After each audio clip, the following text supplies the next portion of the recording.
All right, everybody, welcome back. Welcome back to the garage. We're over here, and what we're doing is rigging up the final H17 out of the version 1. This boat, in the meantime, is discontinued.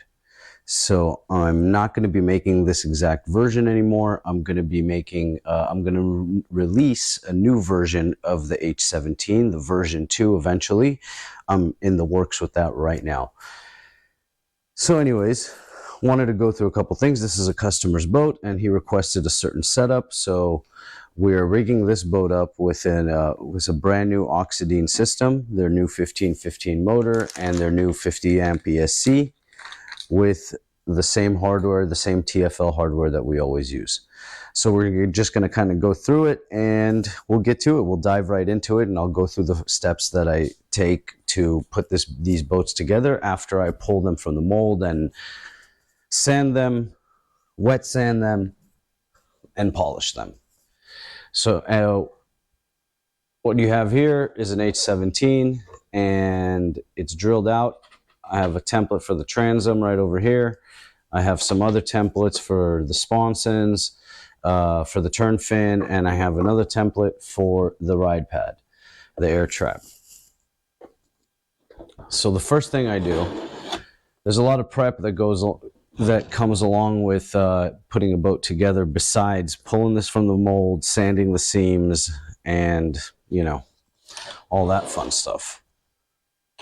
First things first is you got to bend your stuffing tube and you got to cut it. You got to cut your shaft. You have to prep your motor mount. You have to reduce the elevation of the mounting brackets of the motor mount so that they sit lower in the hull. What else you got to do? That's pretty much it. But so what we got here is all the hardware that we're going to use. We got a bellow, we got this micro turn fin from TFL, we have a TFL 3014 prop, a TFL micro rudder, a 4mm to 0.130 collet, water exit, and a clevis for the servo. So also to mount that servo, to mount that clevis, you need to drill out the hole of the servo horn right over here. See that? Yeah, to drill that out a little more so that the bolt for the clevis goes through that. I used Loctite clear silicone because you can't really get the good stuff here in California, which is the 3M 5200 marine sealant. It's illegal to ship out here, so they won't get it. So, but this Loctite stuff works really well. And yeah, that's it. So I have everything bent up. I have everything ready to go. And what we're going to do right now is start off with installing. We're going to install the strut bracket. We're going to install the strut bracket, and then we're going to install the stuffing tube, and at that same time we're going to dry fit the motor onto the mount. So to get everything ready, first things first is basically we're going to open up this motor, and we have to put our cooling jacket. Where's our cooling jacket? Here's our Oxidine cooling jacket right over here, and we'll start opening this up.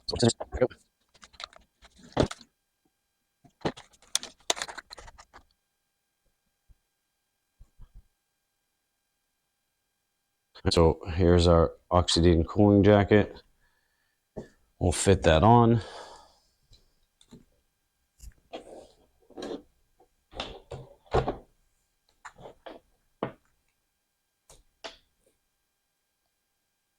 And what do you know? It does not fit. Oh. That's good to know. All right. Let's see if I have a cooling jacket that fits this motor. What should be a 2835. Let's see here. 36.5 by exactly 28.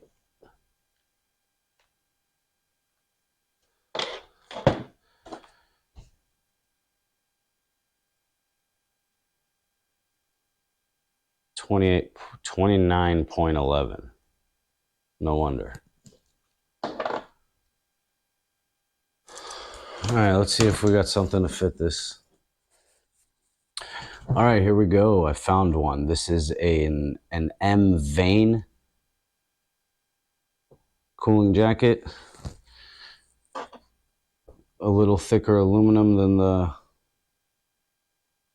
Oxidine, so it's actually a little better, so it should cool more sufficiently.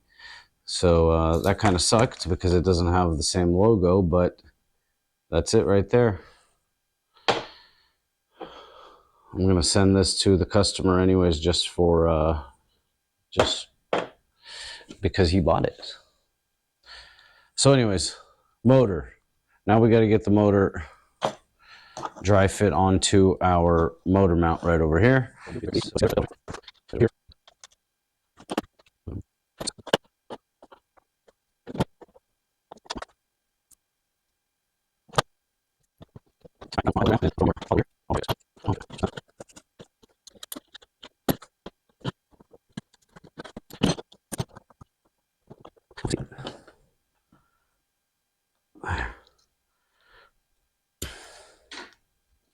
Sometimes there's some burrs on these little set screws.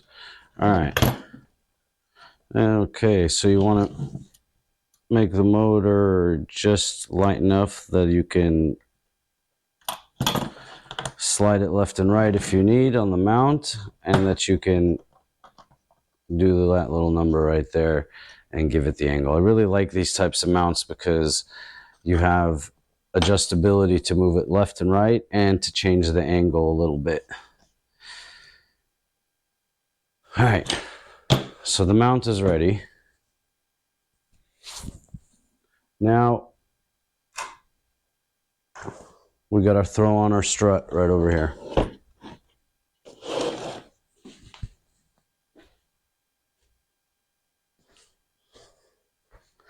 So where's our strut? Let's put our stuff aside. Here's our strut bolts. Let's move this ESC. We're not going to be using that till later. And here's our strut.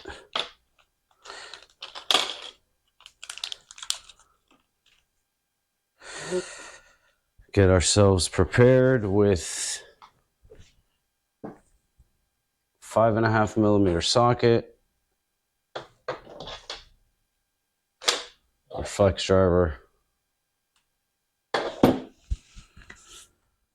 All right, let's get to it.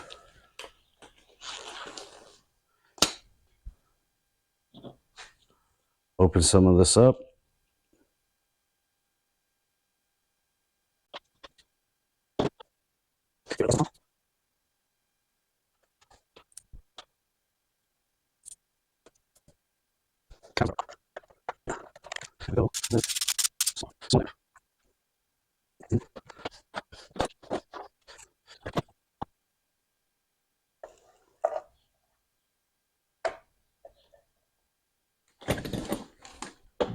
Whoa, good thing I caught that.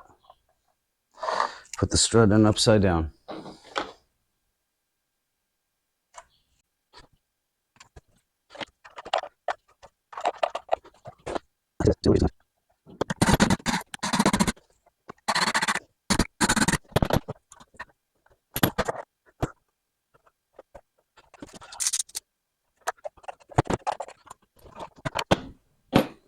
Like I said, sometimes it's a little tricky getting it in. There you go, it's in. All right, so now that we got our strut mount in, the next critical step is to mount the stuffing tube. I'm just going to dry fit this right now into the strut.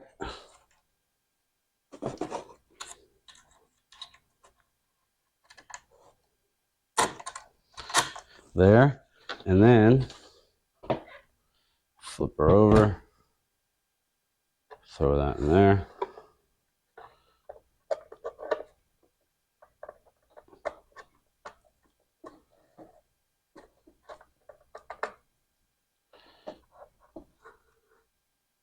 There you go.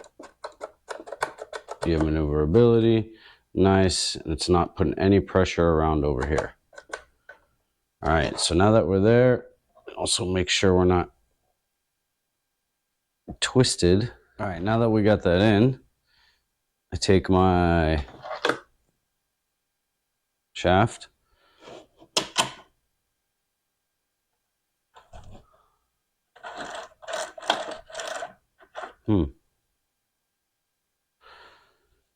So, as usual, TFL is not always the best. So I'm having a rough time. TFL's finishes really are not always the best. So like I'm having a rough time right over here. Watch. Not I'm having a rough time, but the shaft doesn't feel very smooth going through that bushing right there. Yeah, it does not feel very smooth at all. So, to test it, I have another one and see how it goes in through here. Way smoother through here. So that tells me that that bushing needs to be replaced or the strut just needs to be replaced. Either way, it's good enough for dry fit. So what I do is I take the motor, just work it in there.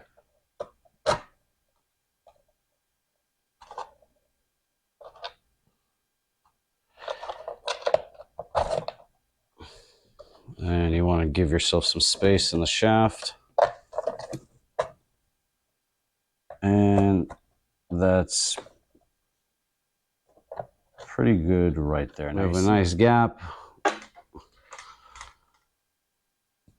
And we want to make sure that our shaft lines up with the motor, lines up with everything from underneath. So a little bit of measuring pre all this, and now just some eyeballing. So you kind of want to eyeball it a little bit from underneath, from on top, and get this. You want to get that shaft in the center of that stuffing tube, and you don't want to use your liner just yet, because the liner, if you're a little off, it'll bring it back to the middle. So it works really well later, but right now you want to try to get it as straight line as possible, and you want the motor to be also as level as possible, to not have like a big big dip in it when you're mounting it. So, see that, guys? So we can even bring this a little closer if we want, but for now that's good. But basically you want to have your shaft sticking out just in the center, and you want your motor mount to be as close to the center as possible, and then you want this angle, these two bolts right here, also to be as neutral as possible, which is why we reduce the height of this mount. From when it's stock, we shave it down about, I would say, I don't know, 1/4 inch, maybe a little more.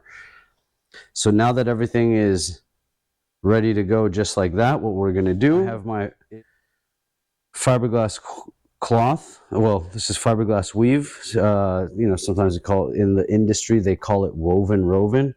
There's also a number to it. I think it's like 71 something. I honestly don't know.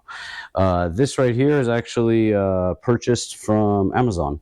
So you can buy some of this stuff from Amazon.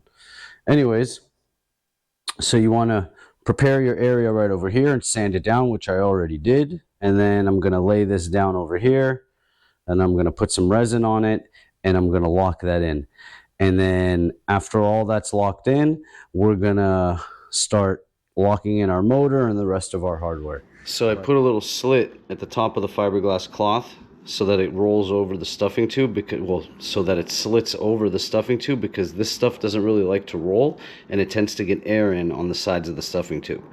So what I do is I put a little slit so that it seats nicely, and then I'll put another layer over it. So right now I'm gonna mix this fiberglass polyester resin, And we're going to take some catalyst, and the catalyst is the same as any other catalyst that you use for polyester resins or gel coats. It's MEKP, which stands for methyl ethyl ketone peroxide.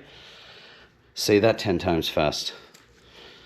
Anyways, so I'm gonna mix this stuff a little hot so it catalyzes pretty quickly.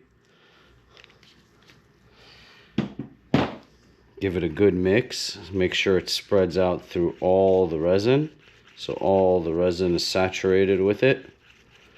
So I mix it for like 30 seconds or so.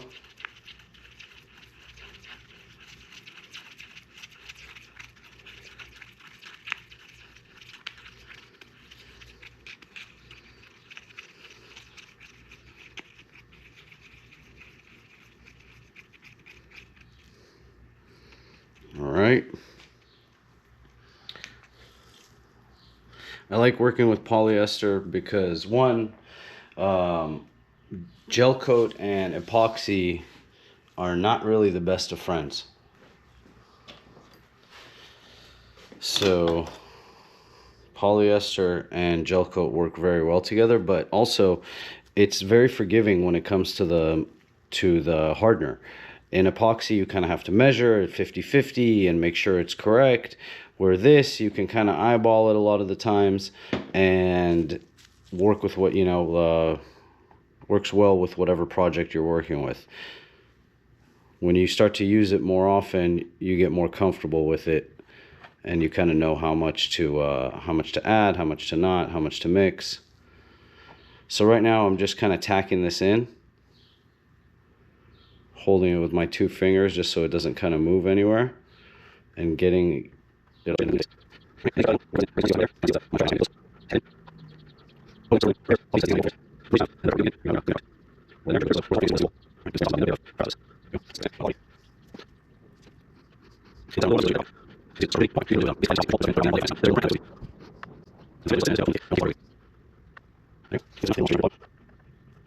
Now that sits, and we come back to it when that dries, and then we start rigging up the rest of the hardware. Kind of all rinse and repeat, the sealant, the hardware, and so on and so forth. And then that's pretty much it, guys. This is really the most critical part of any type of boat building process, boat rigging. All right, so that's it for now. We'll cut back in when she's all finished up and ready to be boxed up.